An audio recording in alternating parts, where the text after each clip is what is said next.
ഓം പരാശക്തിയേ നമ. നന്നായി സാധന ചെയ്യുന്ന ഒരു പാശ്ചാത്യ യുവാവ് അമ്മയുടെ ചിത്രം കണ്ടതോടെ അധികം സാധനാബലത്താൽ അമ്മയെ തിരിച്ചറിഞ്ഞു. അമ്മയിൽ ശരണാഗതി അടഞ്ഞതായി സ്വയം തീരുമാനിച്ചു. അങ്ങനെ ആ നാട്ടിൽ നിന്നും വള്ളിക്കാവിലെത്തി. വരിയിൽ അമ്മയുടെ സമീപത്തേക്ക് നീങ്ങുന്തോറും ശരണാഗതി തേടുന്നു എന്ന് മനസ്സിനെ പഠിപ്പിച്ചുകൊണ്ടേയിരുന്നു. അദ്ദേഹം അമ്മയുടെ സന്നിധിയിലെത്തി. അമ്മ യുവാവിൻ്റെ കണ്ണുകളിൽ കാരുണ്യപൂർവ്വം നോക്കി.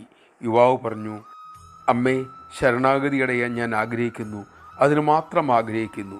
അത് കേട്ടമ്മ കുടുകുടെ ചിരിച്ചു. അമ്മ പറഞ്ഞു, നന്ന്, പക്ഷെ ശരണാഗതി അത്ര എളുപ്പം സംഭവിക്കില്ല മോനെ, അതിന് കുറച്ച് സമയം വേണ്ടിവരും. നമഃശിവായ. ആരാണ് ശരണാഗതി തേടുന്നത്? നമ്മുടെ അഹങ്കാരമല്ലേ?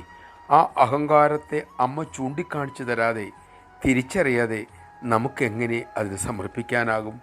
ശരണാഗതി അടയാനും സദ്ഗുരുവിൻ്റെ കൃപ കൂടിയേ തീരൂ. നമുക്കതിനുള്ള അർഹത അമ്മ തന്നെ നൽകട്ടെ.